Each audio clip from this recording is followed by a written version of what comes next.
एक करोड़पति को गरीब बनने का नाटक करते हुए अपमानित किया जाता है, लेकिन जब महिला उसकी लग्जरी कार देखती है तो वह यकीन नहीं कर पाती। अरुण कुमार 22 वर्षीय एक व्यावसायिक साम्राज्य का उत्तराधिकारी दुनिया की चोटी पर था। वह मुंबई शहर में एक शानदार महल में रहता था, नौकरों और अकल्पनीय विलासिता से घिरा हुआ। हालांकि उसके पास सब कुछ था, अरुण अपने अंदर एक खालीपन महसूस करता था। वह उन लोगों से थक गया था जो केवल उसकी संपत्ति और सामाजिक स्थिति के कारण उसके करीब आते थे। वह सच्चे दोस्त और अपनी संपत्ति से परे एक उद्देश्य पाने की इच्छा रखता था।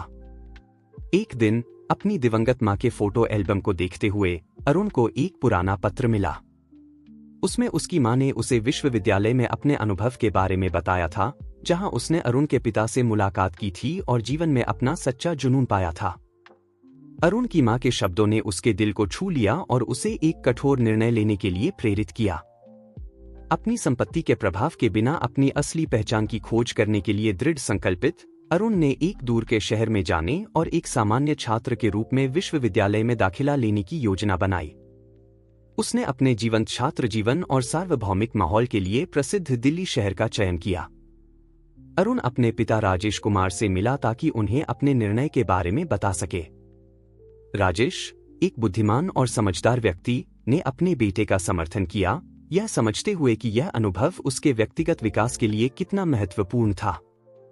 साथ मिलकर उन्होंने एक योजना तैयार की ताकि अरुण बिना किसी संदेह के एक साधारण जीवन जी सके। अपने विश्वसनीय घरेलू नौकर की मदद से अरुण ने अपना बुनियादी सामान पैक किया और अपने विलासितापूर्ण जीवन को अलविदा कह दिया। उसने एक छद्म नाम अरुण शर्मा के तहत दिल्ली के लिए एक उड़ान ली और शहर के केंद्र में एक छोटे से अपार्टमेंट में बस गया। अरुण ने दिल्ली विश्वविद्यालय में दाखिला लिया, व्यवसाय प्रबंधन का अध्ययन करने का विकल्प चुना ताकि अपने पूर्व ज्ञान को पूरक बना सके।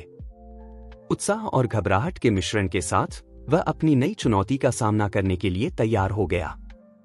कक्षाओं का पहला दिन आया और अरुण साधारण कपड़े पहने और एक पुराना बैकपैक लिए छात्रों की भीड़ में घुल मिल गया।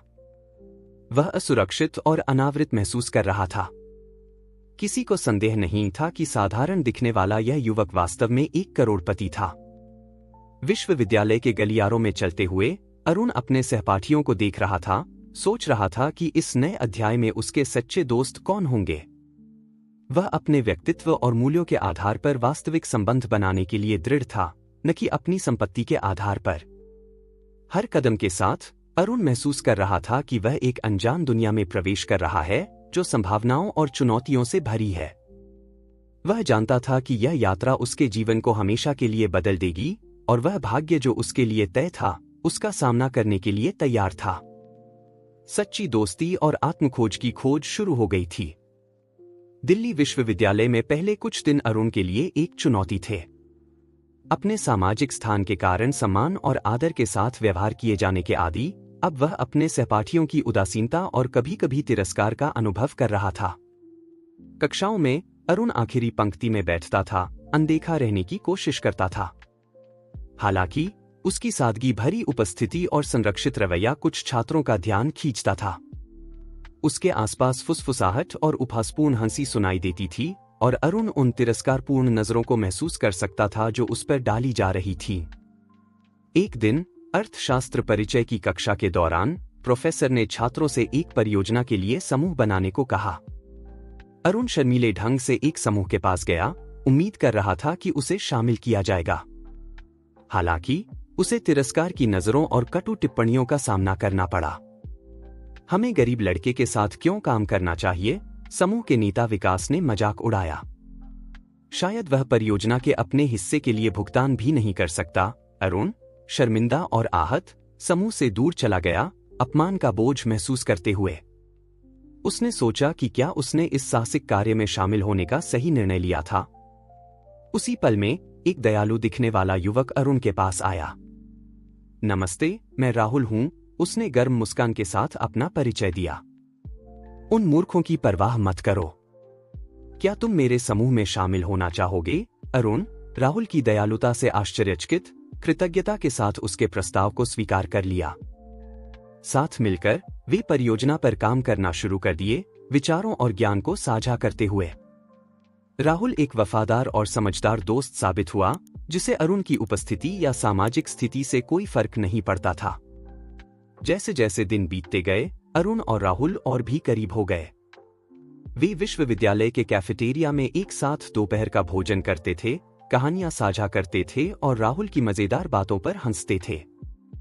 राहुल की वास्तविक दोस्ती के कारण अरुण अपने नए जीवन में अधिक आरामदायक महसूस करने लगा। हालांकि चुनौतियां समाप्त नहीं हुई थी। विकास और उसका समूह अरुण का मजाक उड़ाना जारी रखे हुए थे, उसकी आर्थिक स्थिति के बारे में दुर्भावनापूर्ण अफवाहें फैला रहे थे। अरुण शांत रहने और अपनी असली पहचान को उजागर न करने के लिए संघर्ष कर रहा था, भले ही विकास को उसकी जगह दिखाने का प्रलोभन था। एक दिन जब अरुण कैंपस में टहल रहा था, उसने एक दिल दहला देने वाला दृश्य देखा। एक छात्रवृत्ति प्राप्त छात्र को विकास और उसके अनुयायियों द्वारा परेशान किया जा रहा था, जो उससे पैसे की मांग कर रहे थे और उसे मारने की धमकी दे रहे थे यदि वह उनकी मांगों को पूरा नहीं करता। अरुण अन्याय से क्रोधित होकर बहादुरी से हस्तक्षेप किया। वह छात्र और गुंडों के बीच आ गया, विकास का सामना करते हुए। उसे अकेला छोड़ दो, अरुण ने एक ऐसी दृढ़ता से मांग की जो उपस्थित सभी लोगों को आश्चर्यचकित कर दी। विकास अरुण की बहादुरी से हैरान पीछे हट गया। और तुम कौन हो मुझे आदेश देने वाले, उसने मजाक उड़ाया। उस क्षण में राहुल अरुण के बगल में आ गया, अपना अटूट समर्थन दिखाते हुए।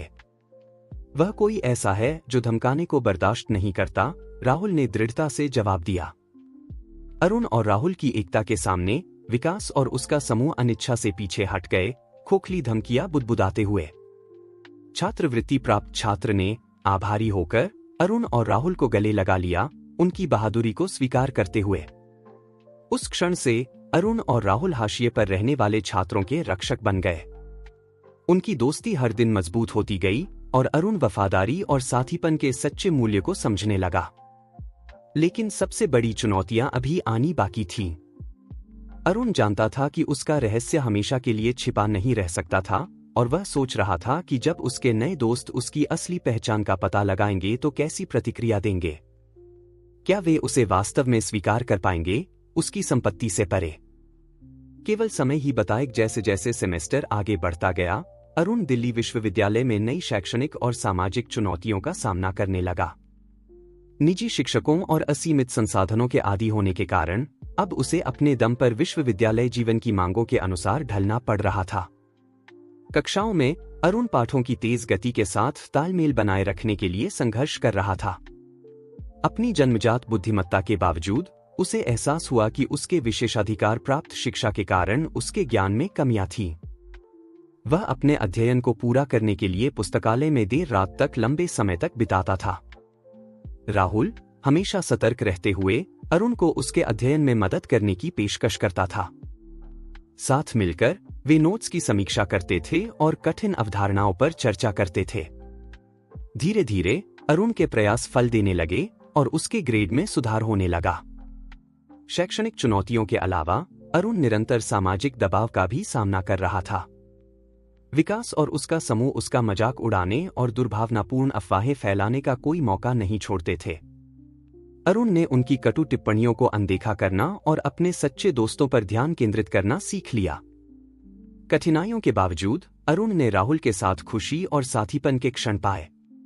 वह विश्वविद्यालय के वाद विवाद क्लब में शामिल हो गया, जहां वह अपनी मानसिक तीक्ष्णता और तर्क करने की क्षमता का प्रदर्शन कर सका। उसका आत्मविश्वास बढ़ने लगा क्योंकि उसे अपने कौशल के लिए मान्यता मिलने लगी। एक दिन मार्केटिंग की कक्षा के दौरान प्रोफेसर ने एक विशेष चुनौती की घोषणा की। छात्रों को टीमों में एक काल्पनिक उत्पाद के लिए एक विज्ञापन अभियान विकसित करना था। विजेता टीम को अतिरिक्त अंक और एक प्रमुख कंपनी के अधिकारियों के सामने अपना अभियान प्रस्तुत करने का अवसर मिलेगा।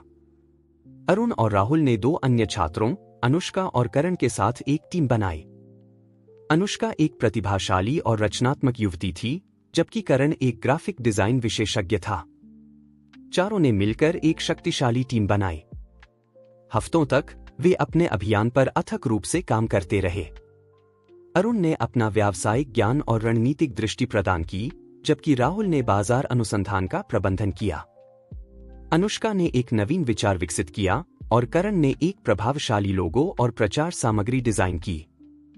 जैसे जैसे समय सीमा नजदीक आती गई, टीम पुस्तकालय में लंबी रातें बिताती थी, अपनी प्रस्तुति के हर विवरण को परिष्कृत करते हुए। उनके बीच रसायन अनिवार्य था और अरुण अपने विचारों और राय को साझा करने में अधिक सहज महसूस कर रहा था। अंत में प्रस्तुति का दिन आया। अरुण और उसकी टीम ने विकास और उसके समूह का सामना किया, जिन्होंने एक सतही और अमौलिक अभियान विकसित किया था। जोश और दृढ़ता के साथ अरुण और उसके साथियों ने अपनी नवीन अवधारणा प्रस्तुत की, स्थिरता और सामाजिक जिम्मेदारी पर अपने ध्यान को उजागर किया। सभी को आश्चर्य की बात थी कि प्रोफेसर ने घोषणा की कि अरुण की टीम ने चुनौती जीत ली है। कक्षा में तालियों की गड़गड़ाहट हुई और अरुण भावनाओं से अभिभूत हो गया। उसके साथी ने उसे गले लगा लिया, उनकी संयुक्त सफलता का जश्न मनाते हुए। विकास हार से क्रोधित होकर कक्षा के बाद अरुण के पास आया। इससे कुछ नहीं बदलता, उसने गुस्से से कहा। तुम अभी भी एक कोई नहीं हो और एक दिन सभी इसे देखेंगे। अरुण ने एक शांत मुस्कान के साथ जवाब दिया, मुझे परवाह नहीं है कि तुम मेरे बारे में क्या सोचते हो, विकास। जो मायने रखता है वह है कि मेरे सच्चे दोस्त मुझ में क्या देखते हैं। हर उपलब्धि और हर चुनौती को पार करने के साथ अरुण को एहसास हो रहा था कि उसका सच्चा मूल्य उसके चरित्र और कार्यों में निहित था, न कि उसकी संपत्ति में। धीरे धीरे वह विश्वविद्यालय में अपना स्थान बना रहा था और अपने आसपास के लोगों का सम्मान अर्जित कर रहा था। लेकिन पूर्ण स्वीकृति का रास्ता अभी भी बाधाओं से भरा हुआ था। अरुण जानता था कि उसे और भी परीक्षणों का सामना करना होगा और कठिन निर्णय लेने होंगे। हालांकि अपने दोस्तों के समर्थन और अपने बढ़ते आत्मविश्वास के साथ वह भविष्य में आने वाली किसी भी चुनौती का सामना करने के लिए तैयार था। जैसे जैसे अरुण अपने नए विश्वविद्यालय जीवन के अनुकूल हो रहा था, वह एक लोकप्रिय छात्रा नेहा का ध्यान आकर्षित करने लगा। नेहा अपनी खूबसूरती और अपनी इच्छा पूरी करवाने की क्षमता के लिए जानी जाती थी।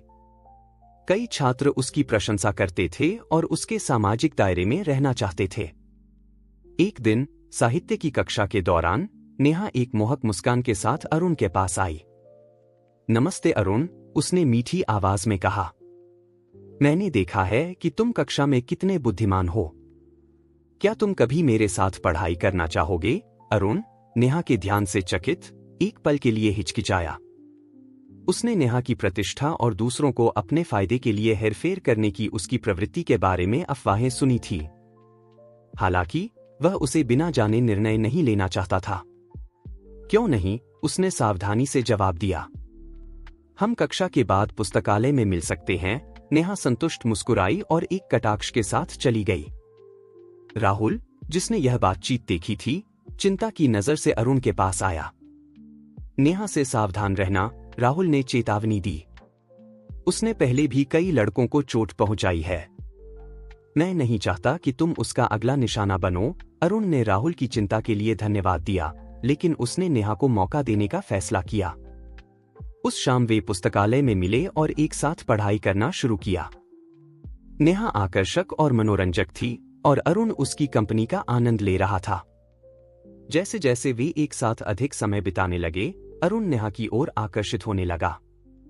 हालांकि उसके व्यवहार में कुछ ऐसा था जो अरुण को संदेह में डाल रहा था। नेहा अध्ययन करने की बजाय अपने बारे में बात करने और अरुण के व्यक्तिगत जीवन के बारे में जानकारी प्राप्त करने में अधिक रुचि रखती थी। एक दिन जब वे कैंपस में टहल रहे थे, नेहा ने अरुण से एक अप्रत्याशित सवाल पूछा। अरे, क्या यह सच है कि तुम छात्रवृत्ति पर हो? उसने जिज्ञासा के स्वर में पूछा। अरुण सवाल से चौंक गया, ईमानदारी से जवाब दिया, हाँ, मैं छात्रवृत्ति की वजह से यहाँ हूं। मेरा परिवार पूरी फीस नहीं दे सकता। नेहा एक पल के लिए निराश दिखी, लेकिन जल्दी ही उसकी मुस्कान वापस आ गई। ओह, मैं समझती हूं। खैर, इससे कोई फर्क नहीं पड़ता। जो मायने रखता है वह यह है कि हम साथ हैं, है ना? अरुण ने सहमति में सिर हिलाया, लेकिन वह एक संदेह की चुभन को महसूस किए बिना नहीं रह सका। क्या नेहा वास्तव में उसमें रुचि रखती थी या वह केवल ध्यान और लोकप्रियता की तलाश में थी? उसके संदेह कुछ दिनों बाद पुष्ट हो गए जब उसने गलियारे में नेहा को अपनी सहेलियों से बात करते सुना। क्या तुम्हें यकीन है कि अरुण छात्रवृत्ति पर है? नेहा ने हंसी। बेचारा लड़का, उसे ध्यान की जरूरत होगी। लेकिन चिंता मत करो, मैं जल्द ही उससे ऊब जाऊंगी और अगले पर चली जाओ। अरुण आहत और निराश होकर नेहा के देखे बिना वहां से चला गया। उसे एहसास हुआ कि वह उस पर विश्वास करने में भोला था और उसके इरादे ईमानदार नहीं थे। उस रात अरुण ने राहुल के साथ अपना दिल खोला, उसे सब कुछ बताया जो उसने सुना था। राहुल ने ध्यान से सुना और उसे अपना बिना शर्त समर्थन दिया। नेहा को तुम्हें परिभाषित मत करने दो, राहुल ने सलाह दी। तुम उसकी सही राय से कहीं अधिक मूल्यवान हो। तुम बुद्धिमान हो, दयालु हो और तुमने अपनी योग्यता के आधार पर यहां अपना स्थान हासिल किया है। राहुल के शब्दों से प्रभावित अरुण को एहसास हुआ कि उसने उसमें एक सच्चा दोस्त पाया था। उसने नेहा का सामना करने और उनके सही संबंध को समाप्त करने का फैसला किया। अगले दिन अरुण ने कक्षा के बाद नेहा से बात की। नेहा, हमें बात करनी है, उसने दृढ़ता से कहा। मैंने सुना जो तुमने मेरे बारे में कहा और मैं ऐसे नाटक नहीं कर सकता जैसे कुछ हुआ ही नहीं। नेहा पकड़े जाने पर चौंक गई, अपना बचाव करने की कोशिश की। अरुण, यह वैसा नहीं है जैसा तुम सोच रहे हो। मैं केवल अपनी सहेलियों के साथ मजाक कर रही थी। तुम जानते हो कि मुझे तुम्हारी परवाह है, लेकिन अरुण को धोखा नहीं दिया जा सकता था। नहीं नेहा, जो व्यक्ति वास्तव में मुझे महत्व देता है वह मेरे पीठ पीछे मेरे बारे में इस तरह बात नहीं करेगा। मुझे लगता है कि हमें अलग अलग रास्ते अपनाना बेहतर होगा। नेहा अस्वीकार किए जाने पर गुस्से में चली गई। अरुण ने उस विषाक्त संबंध को समाप्त करने पर राहत महसूस की। वह जानता था कि वह बेहतर का हकदार था, किसी ऐसे व्यक्ति का जो उसे उसकी असलियत के लिए प्यार करता हो, न कि उसके द्वारा दिए जा सकने वाले लाभों के लिए। उस क्षण से अरुण ने अपने अध्ययन पर और वास्तविक दोस्तियों को बढ़ावा देने पर ध्यान केंद्रित किया। उसने दूसरों पर विश्वास करने में अधिक सावधान रहना सीखा, लेकिन साथ ही उन लोगों की सराहना करना भी सीखा जो वफादार और ईमानदार साबित होते थे। नेहा के साथ अनुभव ने उसे एक मूल्यवान सबक सिखाया था। वह अपने अतीत या अपनी आर्थिक स्थिति को नहीं बदल सकता था, लेकिन वह वर्तमान का सामना कैसे करता है और अपना रास्ता कैसे बनाता है, यह चुन सकता था। राहुल जैसे सच्चे दोस्तों की मदद से अरुण अपनी क्षमता साबित करने और अपने लक्ष्यों को अपने दम पर हासिल करने के लिए दृढ़ संकल्पित था। सेमेस्टर जारी रहा और अरुण नई चुनौतियों और अवसरों का सामना करता रहा। लेकिन हर बाधा को पार करने के साथ वह मजबूत और आत्मविश्वास से भरा होता गया। वह जानता था कि प्रामाणिकता और स्वीकृति का मार्ग आसान नहीं होगा, लेकिन वह इसे ईमानदारी और दृढ़ संकल्प के साथ तय करने के लिए तैयार था। अरुण और राहुल ने विश्वविद्यालय द्वारा आयोजित एक सामुदायिक परियोजना में शामिल होने का फैसला किया, जिसका उद्देश्य शहर के सबसे जरूरतमंद लोगों की मदद करना था। परियोजना में स्थानीय सामुदायिक केंद्र में गरीब बच्चों को शैक्षिक और भावनात्मक सहायता प्रदान करना शामिल था। जब वे सामुदायिक केंद्र पहुंचे तो उनका स्वागत प्रिया ने किया, एक समाज कार्य की छात्रा जो गतिविधियों का समन्वय कर रही थी। प्रिया एक जुनूनी और समर्पित युवती थी, जिसके पास एक नेक दिल और संक्रामक मुस्कान थी। पहली बार में ही अरुण प्रिया की गर्मजोशी और समर्पण से प्रभावित हो गया। उसने देखा कि वह बच्चों के साथ कैसे बातचीत करती थी, उन्हें वास्तविक ध्यान और प्यार देती थी। यह स्पष्ट था कि प्रिया के पास दूसरों से जुड़ने और उनके जीवन में अंतर लाने का एक विशेष उपहार था। अगले सप्ताह के दौरान अरुण और राहुल ने सामुदायिक केंद्र में प्रिया के साथ काम किया। वे बच्चों को उनके स्कूल के काम में मदद करते थे, मनोरंजक गतिविधियों का आयोजन करते थे और उन्हें खुद को व्यक्त करने और विकसित होने के लिए एक सुरक्षित स्थान प्रदान करते थे। अरुण प्रिया की नेकदिली और सादगी की ओर अधिक आकर्षित होता जा रहा था।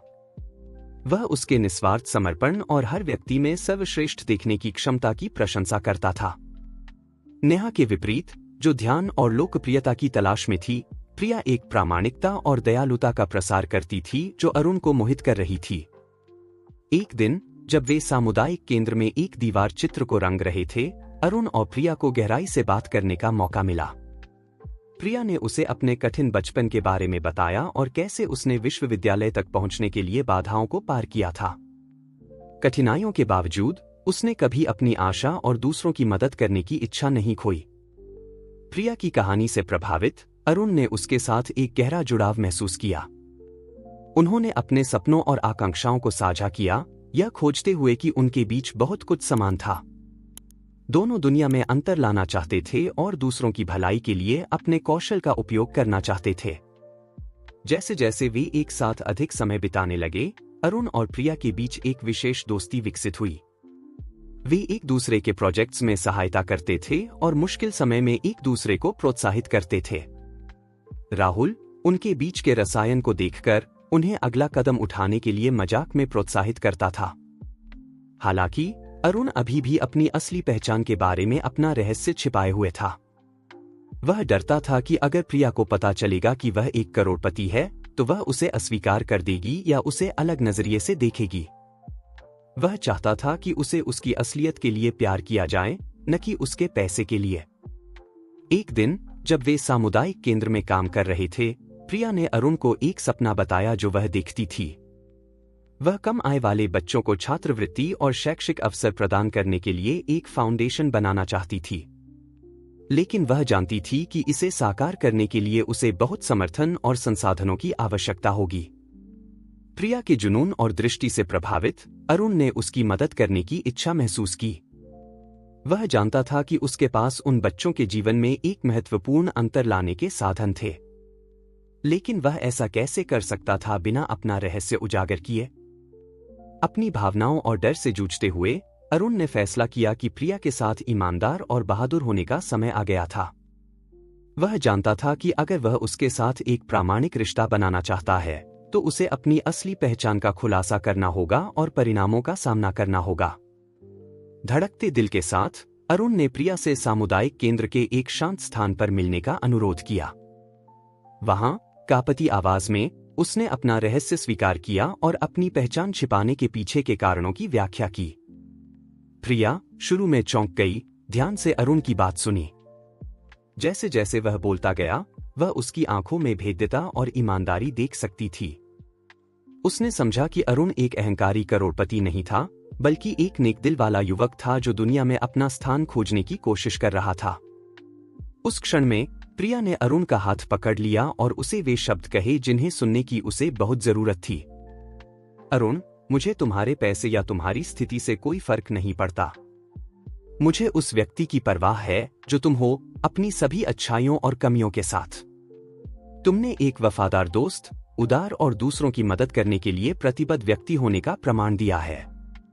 यही वास्तव में महत्वपूर्ण है। अरुण भावुक और राहत महसूस करते हुए प्रिया को जोर से गले लगा लिया। उसे लगा कि उसने किसी को पाया है जो उसे उसकी असली पहचान के लिए स्वीकार करता है और महत्व देता है। साथ मिलकर उन्होंने प्रिया के सपने को साकार करने और समुदाय में सकारात्मक बदलाव लाने के लिए काम करने का वादा किया। उस क्षण से अरुण और प्रिया अविभाज्य हो गए। उनकी दोस्ती गहरी हुई और एक शुद्ध और ईमानदार प्यार में बदल गई। अरुण ने प्रिया में वह प्रेरणा और समर्थन पाया जिसकी उसे आने वाली चुनौतियों का सामना करने के लिए आवश्यकता थी। नए दृढ़ संकल्प के साथ अरुण ने अपने विश्वविद्यालय जीवन के अगले अध्याय के लिए तैयारी की। वह जानता था कि अभी भी बाधाएं पार करनी हैं और सबक सीखने हैं, लेकिन प्रिया के साथ और विश्वसनीय दोस्तों जैसे राहुल के साथ वह पहले से कहीं अधिक मजबूत महसूस कर रहा था। सच्ची दोस्ती और प्यार की खोज ने अपने फल दिए थे और अरुण भविष्य के लिए तैयार था, यह जानते हुए कि उसने अपना उद्देश्य और दुनिया में अपना स्थान पा लिया है। जैसे जैसे सेमेस्टर आगे बढ़ा, वे छात्र जिन्होंने शुरू में अरुण का अपमान किया था, अब उससे ईर्ष्या और रोष महसूस करने लगे। अपनी साधारण उपस्थिति के बावजूद अरुण ने एक प्रतिभाशाली छात्र और एक प्राकृतिक नेता होने का प्रदर्शन किया था, जिससे उसने प्रोफेसरों और साथ ही छात्रों दोनों का सम्मान अर्जित किया था। विकास, जिस समूह ने अरुण को परेशान किया था, उसका नेता यह देखकर बर्दाश्त नहीं कर पा रहा था कि कैसे वह गरीब छात्र विश्वविद्यालय में उत्कृष्टता प्राप्त कर रहा था। उसे लग रहा था कि उसकी अपनी लोकप्रियता और प्रभाव अरुण की सफलता से धूमिल हो रहे थे। अरुण को उसकी जगह दिखाने के लिए दृढ़ संकल्प के साथ विकास और उसके साथियों ने विश्वविद्यालय के वार्षिक समारोह के दौरान उसे सार्वजनिक रूप से बेनकाब करने के लिए एक क्रूर मजाक की योजना बनाई। वे उसे पूरे स्कूल के सामने अपमानित करना चाहते थे और उसे याद दिलाना चाहते थे कि अपनी उपलब्धियों के बावजूद वह अभी भी एक कोई नहीं था। समारोह का दिन आया और परिसर संगीत, हंसी और उत्सव के माहौल से भर गया। अरुण प्रिया, राहुल और सामुदायिक केंद्र के अपने नए दोस्तों के साथ समारोह में शामिल हुआ। वह उन वास्तविक संबंधों के लिए खुश और आभारी महसूस कर रहा था जो उसने बनाए थे। जैसे ही वे समारोह का आनंद ले रहे थे, विकास और उसका समूह नकली दोस्ताना मुस्कान के साथ अरुण के पास आए। अरे अरुण, विकास ने झूठी मित्रता के साथ कहा, हमारे पास तुम्हारे लिए एक सरप्राइज है। हमारे साथ मंच पर आओ। हम सभी के सामने तुम्हारी उपलब्धियों को मान्यता देना चाहते हैं। अरुण, भ्रमित लेकिन सम्मानित महसूस करते हुए, मंच की ओर विकास का अनुसरण किया। हालांकि जब वह मंच पर चढ़ने ही वाला था, विकास ने उसे रोका और उसके कान में फुसफुसाया, अब सभी को पता चलेगा कि तुम वास्तव में कौन हो, छात्रवृत्ति वाले। उसी क्षण मंच की रोशनी बंद हो गई और एक विशाल स्क्रीन जल उठी। अरुण के आतंक के लिए स्क्रीन पर हेरफेर की गई छवियां और वीडियो दिखाई दिए जो उसे संदिग्ध और अपमानजनक स्थितियों में दिखा रहे थे। विकास ने झूठे सबूत गढ़े थे जो यह दिखाते थे कि अरुण ने परीक्षाओं में धोखा दिया था, पैसे चुराए थे और अन्य छात्रों का फायदा उठाया था। भीड़ छवियों को देखकर स्तब्ध रह गई और फुसफुसाहट और आरोप लगाने वाली नजरें अरुण की ओर मुड़ने लगीं। वह स्तब्ध और विनाश के कगार पर प्रतिक्रिया देने में असमर्थ था। उसे लगा कि उसके सारे प्रयास और प्रतिष्ठा एक पल में नष्ट हो रहे थे। लेकिन जब ऐसा लग रहा था कि सब कुछ खो गया है, एक इंजन की गर्जना सुनाई दी जो परिसर की ओर आ रही थी। सभी उपस्थित लोग यह देखने के लिए मुड़े कि आवाज कहां से आ रही है, और वे एक शानदार लग्जरी कार को मंच के सामने रुकते देखकर हैरान रह गए। वाहन से कोई और नहीं बल्कि अरुण के पिता राजेश कुमार, देश के सबसे प्रभावशाली व्यवसायियों में से एक, बाहर निकले। दृढ़ कदमों और निश्चयात्मक नजरों के साथ राजेश मंच पर चढ़े और भीड़ को संबोधित किया। देवियों और सज्जनों, राजेश ने अधिकारपूर्ण स्वर में शुरुआत की। मैं अपने बेटे अरुण कुमार के बारे में सच्चाई स्पष्ट करने के लिए यहाँ हूँ। कुमार उपनाम सुनकर भीड़ में एक सामूहिक सांस रुक गई। कोई भी यकीन नहीं कर पा रहा था कि वह साधारण और छात्रवृत्ति पर पढ़ने वाला छात्र वास्तव में एक व्यावसायिक साम्राज्य का वारिस था। राजेश ने जारी रखा, अरुण ने अपनी योग्यता के आधार पर अपना मूल्य साबित करने के लिए एक साधारण छात्र के रूप में रहने का साहसिक निर्णय लिया। उसने कड़ी मेहनत की है, एक वफादार दोस्त रहा है और समुदाय में सकारात्मक बदलाव लाया है। मैं उसे अपना बेटा कहने पर गर्व करता हूं। फिर विकास और उसके समूह की ओर मुड़कर राजेश ने उन्हें गंभीरता से देखा। और तुम युवाओं के लिए तुम्हारा अपमानजनक व्यवहार और मेरे बेटे को बदनाम करने के प्रयास के परिणाम होंगे। हमारे वकीलों से संपर्क की प्रतीक्षा करो। विकास और उसके साथी अपनी क्रूरता के परिणामों का सामना करते हुए पीले पड़ गए। राजेश ने अरुण को गले लगाया, जो आंसुओं से भर गया था। प्रिया, राहुल और उनके दोस्त मंच पर उनके साथ आ गए, अपना अटूट समर्थन दिखाते हुए। उस क्षण में अरुण को एहसास हुआ कि उसकी वास्तविक ताकत उसके चरित्र और उन प्रामाणिक संबंधों में निहित थी जो उसने बनाए थे। उसे अपनी पहचान छिपाने की जरूरत नहीं थी ताकि उन लोगों द्वारा मूल्यवान और प्यार किया जा सके जो वास्तव में मायने रखते थे। सच्चाई के खुलासे के साथ अरुण ने नवीकृत आत्मविश्वास के साथ भीड़ को संबोधित किया। दोस्तों, उसने शुरू किया, मुझे खेद है कि मैं शुरू से ही पूरी तरह से ईमानदार नहीं था। लेकिन मैं चाहता हूं कि आप जानें कि मैंने जो कुछ भी हासिल किया है, वह मेरे अपने प्रयासों और समर्पण के कारण है। मुझे उम्मीद है कि आप मुझे मेरे उपनाम या बैंक खाते से परे, वास्तव में जो मैं हूं, उसके लिए देख सकेंगे। भीड़ तालियों और जयकारों में फूट पड़ी। अरुण की ईमानदारी और विनम्रता से प्रभावित होकर उन्होंने एक युवक का परिवर्तन देखा था जिसने दुनिया में अपना स्थान खोजने के लिए संघर्ष किया था और एक प्रेरणादायक नेता के रूप में उभरा था। अरुण ने प्रिया और राहुल को गले लगाया, उनके अटूट समर्थन के लिए आभारी। वह जानता था कि सच्चे दोस्तों के साथ और जीवन के एक नए दृष्टिकोण के साथ वह किसी भी चुनौती का सामना कर सकता है जो उसके सामने आए। जैसे जैसे समारोह जारी रहा, अरुण ने उस लंबे रास्ते पर विचार किया जो उसने तय किया था। उसने दोस्ती, प्यार और प्रामाणिकता के बारे में मूल्यवान सबक सीखे थे। और हालांकि उसका रहस्य उजागर हो गया था, वह महसूस कर रहा था कि वह अंततः वास्तव में स्वतंत्र और खुश हो सकता था। चेहरे पर एक मुस्कान के साथ और कृतज्ञता से भरा हृदय लेकर अरुण उत्सव में शामिल हो गया। उन लोगों से घिरा हुआ जो उसे उसकी असली पहचान के लिए प्यार करते थे और महत्व देते थे। वह अपने जीवन के एक नए अध्याय के लिए तैयार था, जानते हुए कि उसने अपना उद्देश्य और दुनिया में अपना स्थान पा लिया है। अरुण कुमार की कहानी दिल्ली विश्वविद्यालय में तेजी से फैल गई। एक व्यावसायिक साम्राज्य के वारिस ने एक साधारण छात्र के रूप में रहने का फैसला किया था। उसकी असली पहचान के खुलासे ने छात्र समुदाय की नींव हिला दी थी। रातों रात अरुण सबके ध्यान का केंद्र बन गया। कई छात्र जो पहले उसे नजरअंदाज करते थे या उसका तिरस्कार करते थे, अब उसका पक्ष लेने और दोस्ती की कोशिश कर रहे थे। वे उसे विशिष्ट पार्टियों में आमंत्रित करते, महंगे उपहार देते और व्यवसाय और उद्यमिता पर सलाह मांगते।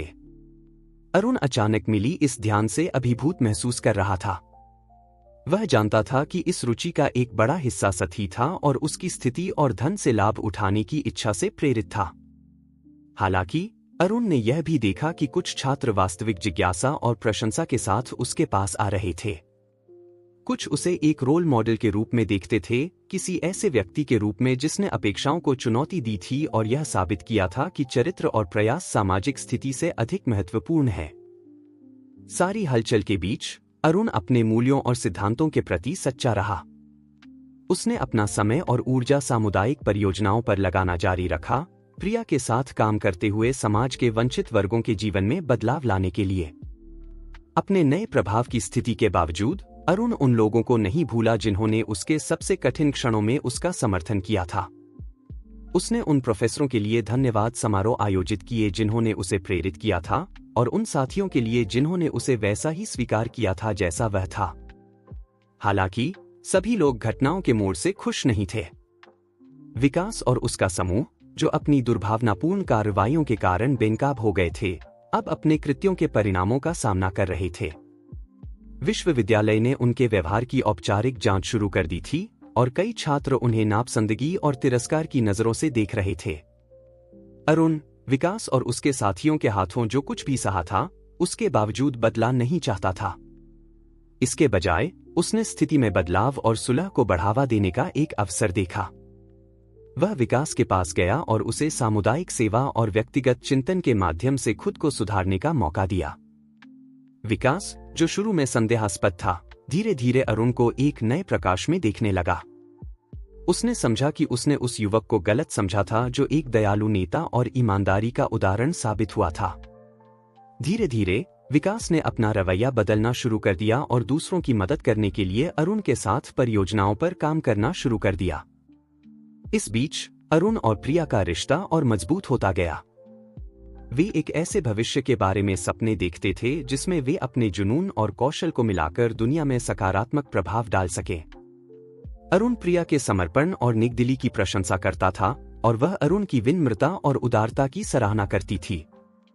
विश्वविद्यालय ने अरुण की क्षमता और नेतृत्व को पहचानते हुए उसे सामाजिक उद्यमिता और नवाचार परियोजनाओं में भाग लेने के अवसर दिए। अरुण ने इन मंचों का उपयोग समावेश, विविधता और अवसरों की समानता को बढ़ावा देने के लिए किया। जैसे जैसे शैक्षणिक वर्ष समाप्ति की ओर बढ़ रहा था, अरुण ने उस अद्भुत यात्रा पर विचार किया जो उसने तय की थी। वह अपने सच्चे स्वयं की खोज करने के लिए विश्वविद्यालय आया था और उसने बहुत कुछ पाया था: वफादार दोस्त, सच्चा प्यार और अपने आप से परे एक उद्देश्य। एक भावुक स्नातक समारोह में अरुण ने मुख्य वक्ता के रूप में अपने साथियों को संबोधित किया। प्रभावशाली शब्दों में उसने उन सभी लोगों को धन्यवाद दिया जिन्होंने उसके सफर में उसका साथ दिया था, और उसने प्रामाणिकता, करुणा और दृढ़ता के महत्व के बारे में सीखे गए सबक साझा किए। जैसे ही उसने अपना डिप्लोमा प्राप्त किया, अरुण ने आशा और दृढ़ संकल्प के साथ भविष्य की ओर देखा। वह जानता था कि उसने दुनिया में अपना स्थान पा लिया था और वह नई चुनौतियों और अवसरों का सामना करने के लिए तैयार था, हमेशा उन मूल्यों से निर्देशित होकर जो उसने विश्वविद्यालय में अपने समय के दौरान विकसित किए थे। प्रिया के साथ और एक सच्चे दोस्तों के समूह के समर्थन से अरुण अपने जीवन के एक नए अध्याय की शुरुआत कर रहा था। वह समाज में सकारात्मक और स्थायी बदलाव लाने के लिए अपनी स्थिति और संसाधनों का उपयोग करने के लिए दृढ़ संकल्प था। दिल्ली विश्वविद्यालय में उसका समय केवल शुरुआत थी और भविष्य इस असाधारण युवक के लिए महान चीजों का वादा कर रहा था, जिसने धन, प्यार, दोस्ती और दूसरों के जीवन में सकारात्मक प्रभाव का वास्तविक अर्थ सीखा था। अरुण कुमार की स्नातक के बाद की कहानी एक नए अध्याय की शुरुआत थी, जो गहन चिंतन और परिवर्तन का समय था। अपने पिता की कंपनी में एक नेतृत्व की भूमिका ग्रहण करने के बजाय अरुण ने अपने स्वयं के मार्ग का अनुसरण करने का फैसला किया। प्रिया के साथ अरुण ने सपने और अवसर फाउंडेशन की स्थापना की, जो वंचित समुदायों के छात्रों को शैक्षिक अवसर प्रदान करने पर केंद्रित था। कुमार परिवार के वित्तीय समर्थन और प्रिया के जुनून और समर्पण के साथ फाउंडेशन तेजी से विकसित हुआ। फाउंडेशन ने छात्रवृत्ति, पाठ्येतर कार्यक्रम और शैक्षिक संसाधन प्रदान करने पर ध्यान केंद्रित किया, जिसका उद्देश्य गरीबी और असमानता के चक्र को तोड़ना था। अरुण और प्रिया ने अपने काम को केवल धन देने तक सीमित नहीं रखा, वे व्यक्तिगत रूप से छात्रों के साथ जुड़े, उन्हें सलाह दी और उनका मार्गदर्शन किया। जैसे जैसे फाउंडेशन का प्रभाव बढ़ा, अरुण और प्रिया को राष्ट्रीय स्तर पर मान्यता मिलने लगी। उन्हें शैक्षिक सुधार और सामाजिक न्याय पर विभिन्न मंचों पर बोलने के लिए आमंत्रित किया गया। उनकी कहानी और काम ने अन्य युवा उद्यमियों और समाज सेवकों को प्रेरित किया। हालांकि सफलता के साथ नई चुनौतियां भी आईं। अरुण और प्रिया को नौकरशाही, वित्तीय दबावों और कभी-कभी उनके काम के प्रति संदेह का सामना करना पड़ा। लेकिन उनका प्यार और एक दूसरे के प्रति समर्पण उन्हें मजबूत बनाए रखा। एक महत्वपूर्ण मोड़ तब आया जब अरुण के पिता ने स्वास्थ्य समस्याओं का सामना किया और परिवार के व्यवसाय की जिम्मेदारी लेने के लिए अरुण से अनुरोध किया। यह अरुण के लिए एक कठिन निर्णय था, अपने पिता की इच्छा का सम्मान करना या अपने जुनून का पीछा करना जारी रखना। गहन विचार विमर्श के बाद अरुण ने एक अभिनव समाधान खोजा। उसने परिवार के व्यवसाय को अपने फाउंडेशन के काम के साथ एकीकृत करने का प्रस्ताव रखा, कॉर्पोरेट सामाजिक जिम्मेदारी के एक नए मॉडल का निर्माण करते हुए। उसके पिता अरुण के दृष्टिकोण से प्रभावित, सहमत हो गए। अगले कुछ वर्षों में अरुण ने कंपनी को एक सामाजिक रूप से जिम्मेदार संगठन में बदल दिया, जो न केवल लाभ के लिए बल्कि समाज के लाभ के लिए भी काम करता था। उसने स्थायी प्रथाओं को लागू किया, समावेशी नीतियों को बढ़ावा दिया और कंपनी के संसाधनों का एक महत्वपूर्ण हिस्सा शैक्षिक और सामुदायिक पहल में लगाया। प्रिया इस पूरी प्रक्रिया में अरुण की सहयोगी और नैतिक कंपास बनी रही। उसने फाउंडेशन का नेतृत्व जारी रखा, यह सुनिश्चित करते हुए कि यह अपने मूल मिशन के प्रति सच्चा रहे। जैसे जैसे समय बीतता गया, अरुण और प्रिया ने एक परिवार शुरू किया। उन्होंने 2 बच्चों को जन्म दिया, एक बेटी अनुष्का और एक बेटा विवेक। वे अपने बच्चों को उन्हीं मूल्यों के साथ पालने के लिए प्रतिबद्ध थे जो उन्होंने स्वयं सीखे थे, करुणा, ईमानदारी और सेवा की भावना। अरुण और प्रिया ने अपने बच्चों को विलासिता में नहीं, बल्कि सादगी और जिम्मेदारी के साथ पाला। उन्होंने उन्हें विभिन्न पृष्ठभूमि के लोगों के साथ मिलने जुलने और समुदाय सेवा में भाग लेने के लिए प्रोत्साहित किया। अनुष्का और विवेक धीरे धीरे अपने माता पिता के काम के महत्व को समझने लगे और अपने तरीके से योगदान करना शुरू कर दिया। वर्षों बाद जब अरुण और प्रिया ने अपने विश्वविद्यालय के दिनों की पुरानी तस्वीरें और यादें देखीं, तो उन्होंने अपने पुराने साथियों और प्रोफेसरों के साथ एक पुनर्मिलन आयोजित करने का फैसला किया। वे दिल्ली विश्वविद्यालय में अपने अनुभव के स्थायी प्रभाव का जश्न मनाना चाहते थे। पुनर्मिलन के दिन परिसर परिचित चेहरों और गर्म आलिंगनों से भर गया। अरुण और प्रिया अपने पुराने दोस्तों से मिलकर भावुक हो गए। राहुल, जो अब एक प्रसिद्ध मानवाधिकार वकील बन गया था, और अनुष्का, अरुण की टीम की सदस्य, बेटी नहीं, जो अब महिला सशक्तिकरण के लिए समर्पित एक गैर-लाभकारी संगठन चलाती थी। कार्यक्रम के दौरान अरुण और प्रिया ने अपनी प्रेम कहानी, संघर्ष और विजय की कहानी साझा की। उन्होंने बताया कि कैसे विश्वविद्यालय के अनुभव ने उन्हें प्रामाणिकता, सहानुभूति और दूसरों की सेवा के मूल्य सिखाए। उन्होंने अपने साथियों को अपने सपनों के लिए लड़ते रहने और दुनिया में सकारात्मक बदलाव लाने के लिए अपने कौशल और संसाधनों का उपयोग करने का आग्रह किया। लेकिन सबसे बड़ा आश्चर्य अभी बाकी था। अरुण और प्रिया ने दिल्ली विश्वविद्यालय में एक नए छात्रवृत्ति कार्यक्रम की घोषणा की, जो प्रतिभाशाली और सामाजिक परिवर्तन के प्रति प्रतिबद्ध छात्रों का समर्थन करने के लिए था। छात्रवृत्ति का नाम अरुण और प्रिया कुमार छात्रवृत्ति रखा गया था और यह न केवल शिक्षण शुल्क को कवर करेगी, बल्कि मेंटरशिप, इंटर्नशिप और सामुदायिक परियोजनाओं के अवसर भी प्रदान करेगी। यह खबर तालियों और खुशी के आंसुओं के साथ स्वागत की गई। अरुण और प्रिया का प्रभाव अब भावी पीढ़ियों के छात्रों तक फैलेगा, उन्हें एक अधिक न्याय संगत और करुणामय दुनिया के लिए संघर्ष करने के लिए प्रेरित करेगा। जैसे जैसे पुनर्मिलन समाप्त हो रहा था, अरुण और प्रिया ने अपनी यात्रा पर चिंतन करने के लिए एक क्षण लिया। उस पहले दिन से, जब अरुण एक छात्रवृत्ति प्राप्त छात्र के रूप में विश्वविद्यालय आया था, लेकर अब तक, जब वे परिवर्तन के एजेंट और नेता थे, उन्होंने कितना सीखा और विकास किया था।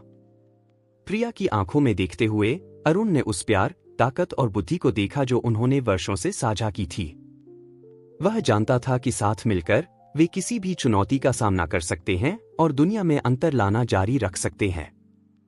एक कोमल चुंबन और एक गुप्त मुस्कान के साथ अरुण और प्रिया ने एक दूसरे का हाथ थामा और अपनी असाधारण प्रेम और सामाजिक प्रतिबद्धता की कहानी के अगले अध्याय के लिए तैयार हो गए। वे जानते थे कि उनकी यात्रा समाप्त नहीं हुई थी, बल्कि केवल शुरू हुई थी, और वे उन साहसिक कार्यों और अवसरों के लिए उत्साहित थे जो उनका इंतजार कर रहे थे। अरुण और प्रिया अपने उदाहरण से दूसरों को प्रेरित करना जारी रखेंगे, प्यार, दृढ़ता और सामान्य भलाई के प्रति समर्पण की एक कहानी। उनकी कहानी शिक्षा, करुणा और सच्चे प्रेम की परिवर्तनकारी शक्ति का एक स्थायी प्रमाण बन जाएगी।